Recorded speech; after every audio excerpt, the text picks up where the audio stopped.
noches, profesor. Soy el alumno Joan Manuel Abre Zapata y voy a presentar a mi grupo, conformado por los siguientes estudiantes, que son Alcántara Dávila Lisset, Álvarez Zapata Joan Manuel, quien les habla, Cruz Rasuri Ángelo, Isaca Flores Lilian Alexandra, Apan Naventa Nomi Daliena y Rodríguez Quintana Xiomara Tais.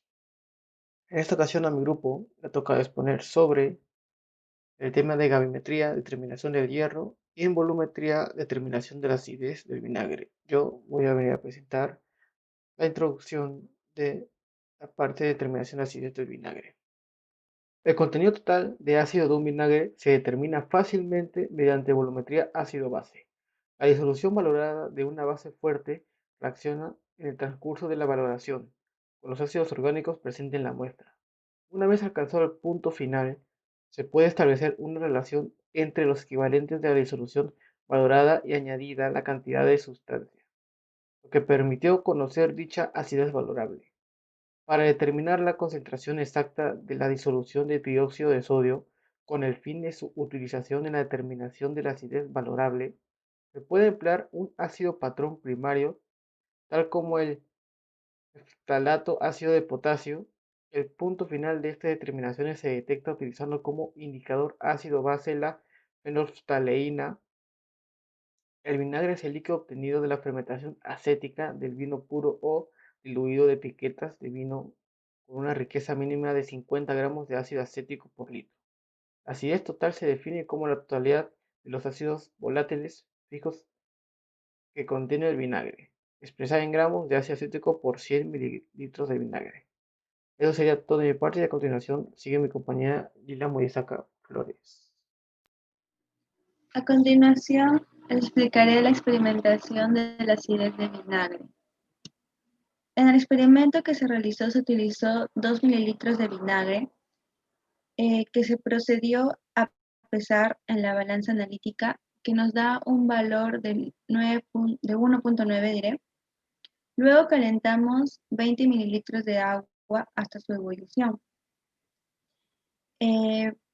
Bueno, esto es para eliminar la mayor cantidad posible de dióxido de carbono para que reaccione con el vinagre. Pasado esto, lo dejamos reposar y luego verificamos qué cantidad de agua fue evaporada. Y bueno, nos damos cuenta que fue evaporada unos 6 mililitros de agua. Luego comenzamos a mezclarlo, los 2 mililitros de vinagre, y lo comenzamos a mover un poco. Bueno, a continuación pasaremos a la titulación. Primero agregamos 2 gotas de fenol. Nos damos cuenta que el color permanece transparente o cristalino. Eso significa que la fenolftaleína, cuando está en medio ácido, es transparente y cuando está en medio básico se torna rosado.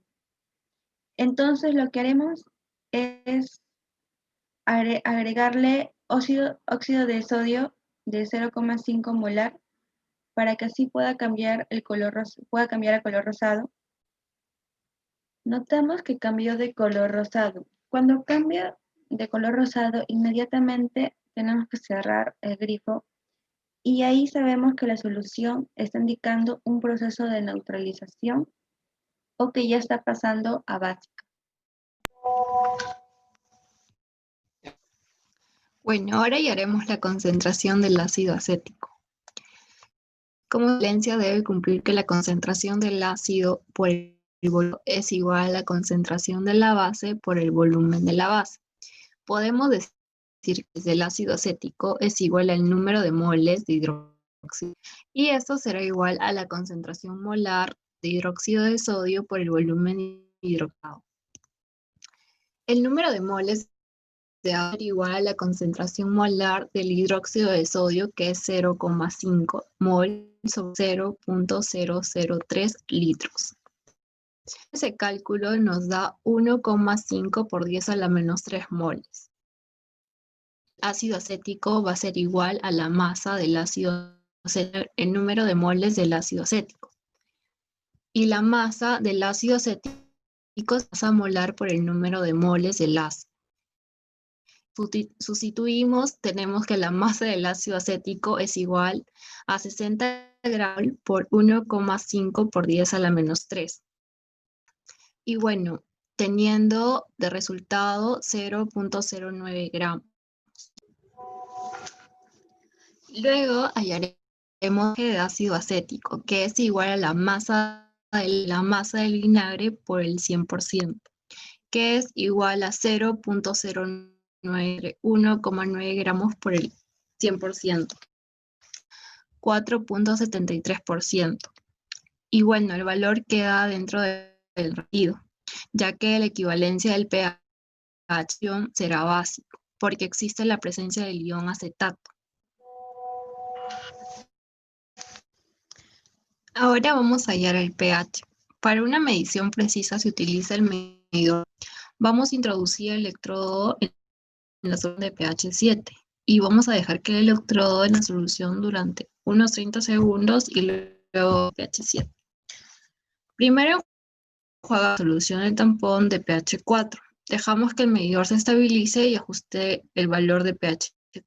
Luego vamos a enjuagar el electrodo para el líquido restante y vamos a introducir el electrodo en la muestra. Una vez que se establece, vamos a poder hallar. Buenas, profesor. Mi nombre es Rodríguez Quintana Xiomara y en esta oportunidad voy a hablar sobre los cálculos de análisis gravimétricos. Voy a tomar los puntos 15 y 16. El punto 15. Ahora, ¿qué es un cálculo de análisis gravimétrico? Estos métodos se determinan por el peso de algún constituyente o una sustancia derivada. Estos cálculos se verifican por medio de los pesos atómicos o moleculares y se fundamenta en una constancia en la composición de sustancias puras y las reacciones ponderadas, las cuales se está refiriendo a la estequiometría. Ahora vamos a hablar sobre los factores gravimétricos y algunos puntos a considerar, los cuales en el primero está que el factor gravimétrico está dado por el peso atómico o peso fórmula de la sustancia buscada. El segundo punto sería que la conversión de la sustancia que se busca en la que se pesa se verifica mediante una serie de reacciones. Solo dos sustancias están implicadas en el cálculo del factor. Más adelante se va a ver. Ahora, el número 3. El número de veces que los pesos atómicos de las sustancias figuren en el numerador y denominador se representa por estequiometría. En este programa los vamos a ver, el cual estequiometría viene a ser el factor gravimétrico. Acá nos dice, se tiene la siguiente reacción: trisulfuro de arsénico, igual, dándonos que esta es lo que estamos buscando, y el pesado va a ser el cloruro de plata 6 veces más. Ahora, ¿cuál sería nuestro factor gravimétrico? El cual sería estequiometría, el buscado entre el pesado, el cual sería el trisulfuro arsénico entre el cloruro de plata, el cual es el buscado sería el numerador y el pesado sería el denominador. No tienen nada en común, pero esto es la representación de la estequiometría. ¿Y el factor gravimétrico en qué se utiliza? Se utiliza para hacer análisis repetidos de una determinada constituyente. Ahora, vamos a ver lo que son factores de cambio en peso, los cuales es la pérdida o ganancia de peso que puede utilizarse en los factores gravimétricos, siempre y cuando estos cambios sean debido a una reacción sencilla definida estequiométricamente.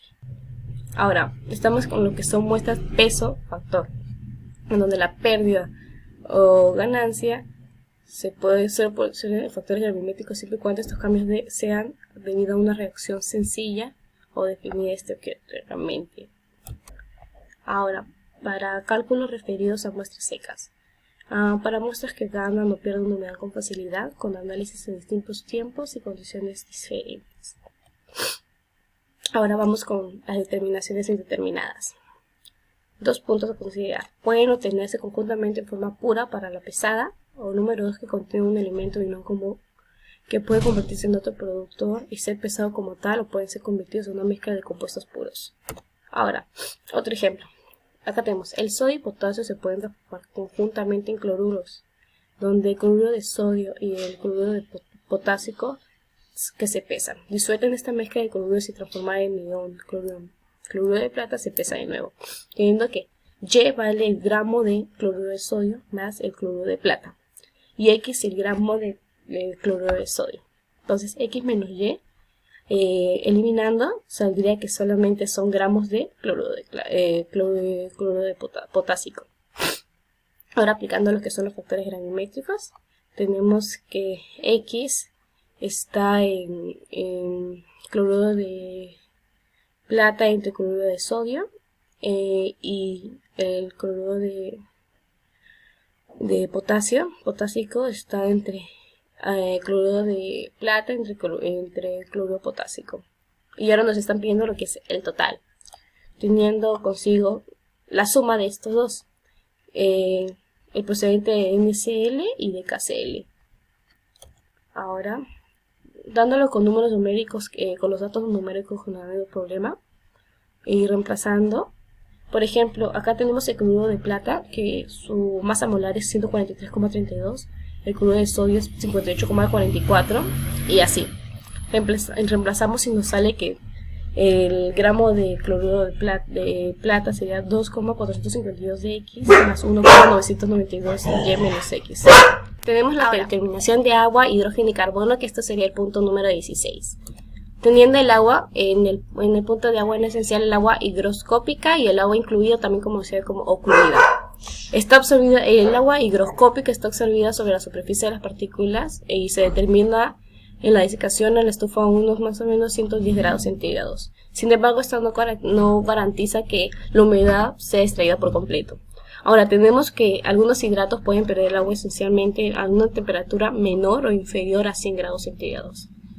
Ahora, en el agua incluida o ocluida tenemos lo contrario. El componente habitual de los minerales y precipitados que forman cristalización en la disolución acuosa, y la diferencia sería en que esta, para eliminarse, tiene que ser una temperatura mucho más elevada de 100 grados centígrados al agua higroscópica. Ahora, en el estado de agua esenciales tenemos dos: agua de hidratación y agua de constitución. Acá en el agua de hidratación tenemos lo que son 4 puntos, en donde el agua está unida mediante fuerzas covalentes. El agua de hidratación es fácil de eliminarse con la acción del calor, y cada hidrato se caracteriza por una tensión de vapor a una temperatura determinada. Y si el agua puede eliminarse de forma completa, que sería una desecación de estufa, sin descomposición del material anhidro, se determina de una forma indirecta. Ahora, con respecto al agua de la constitución, el hidrógeno y el oxígeno unidos entre los compuestos por fuerza de valencia primaria. Acá tenemos una imagen del libro. Ahora, tenemos métodos de determinación. Estos son métodos indirectos sobre el agua, que son adecuados solo en casos donde la pérdida de peso debe ser exclusivamente la eliminación de agua. Solo para eso. Acá utilicé 3 técnicas. La primera técnica, que sería el calor, en cual la temperatura apropiada en la naturaleza de la muestra se consigue en una estufa eléctrica, con un baño de aire o por calentamiento con una llama. El número 2 sería calor y presión reducida, donde la muestra se calienta en una estufa de vacío o a presión de 50 a 100 de mercurio y a unos 100 grados centígrados más o menos. Y este método es utilizado para la determinación de humedad de frutos, vegetales y granos. Ahora, el número 3 sería utilización de desecadores, donde se utilizan diferentes deshidratantes como el perclorato de magnesio, el óxido bórico, el pentóxido de fósforo, entre otros. Ahora, este proceso, el analista sabrá que al abrir el desecador entrará lo que es la humedad y tendrá que dejar un periodo de tiempo para que el desecador alcance la etapa de equilibrio. Ahora acá tenemos el método de determinación, pero de métodos directos, el cual solamente va a ver cuando la muestra recogida tiene un determinado peso o volumen. Escogí 2 técnicas: la absorción, en cual la muestra se coloca en una navecilla dentro de un tubo de combustión, el cual está conectado a un horno eléctrico y a varios desecadores con una sustancia dentro de ellos que retiene el agua. Y número 2 es el método de destilación de Bidwell-Sterling, el cual se coloca en un matraz y se va por decantación. Ahora, este es el aparato del cual determina el agua por medio de la destilación.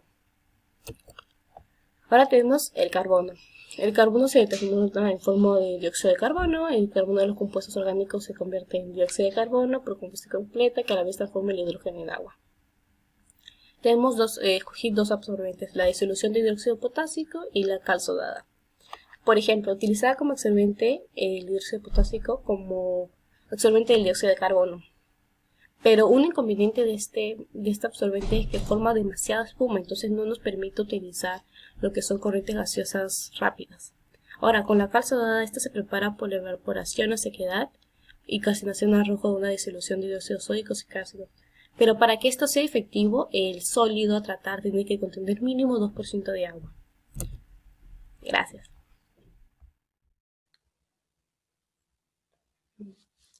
Bueno, yo soy Naomi Daniel Naponaventa y voy a hablar acerca de la determinación gravimétrica del cloruro de plata, de bario, plomo y estroncio.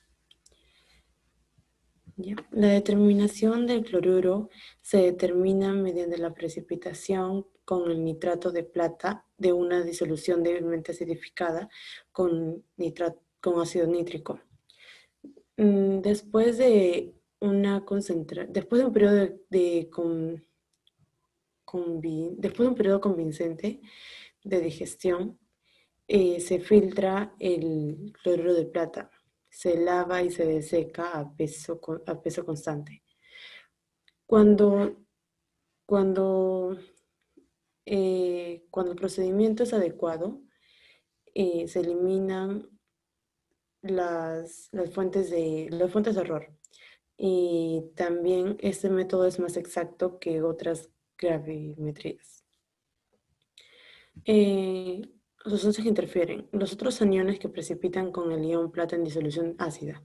Aniones cuyas sales de plata son solubles en ácido nítrico.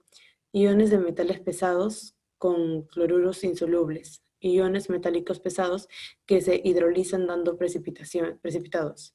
Cationes que forman complejos clorurados estables y agentes reductores. Determinación gravimétrica de la plata.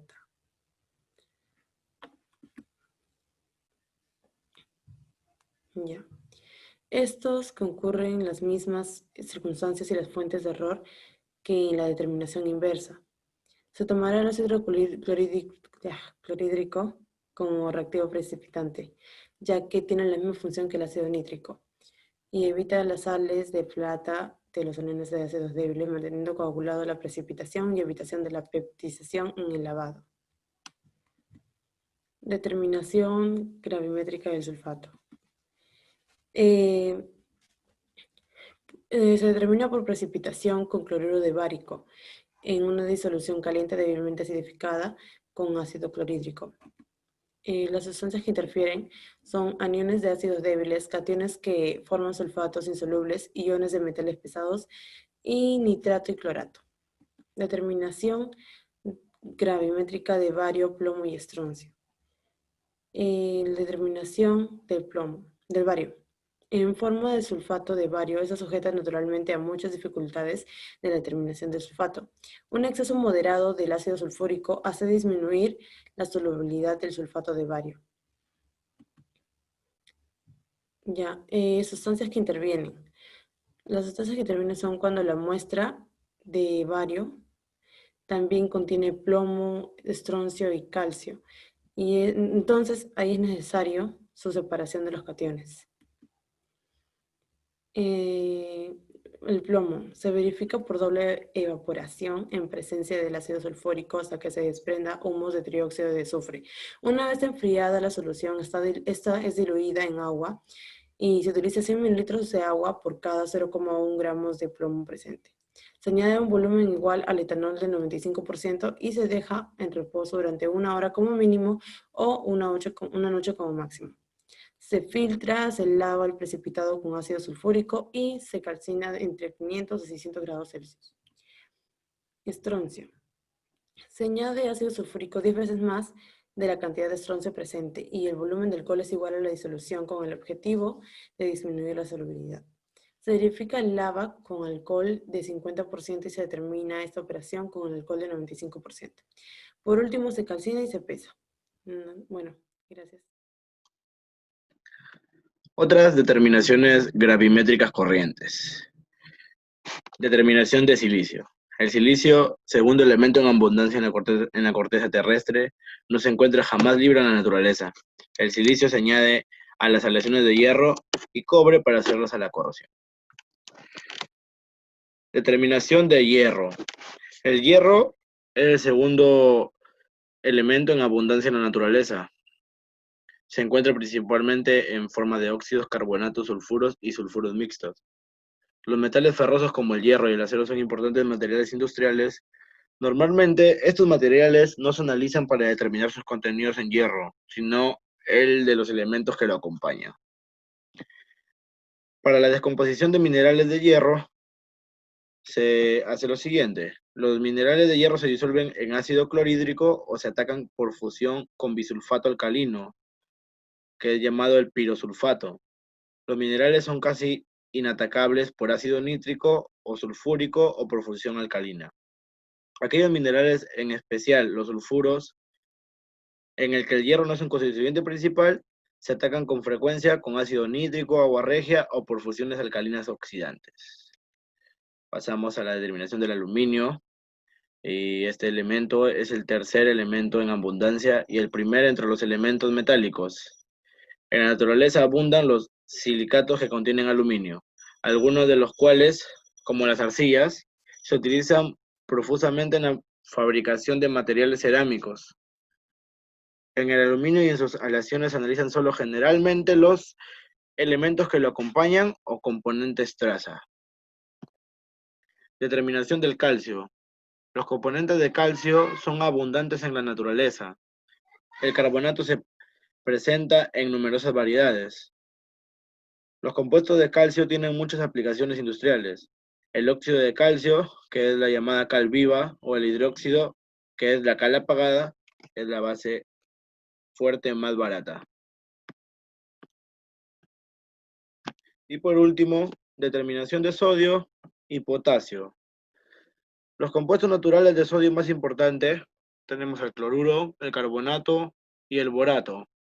Los de potasio, el cloruro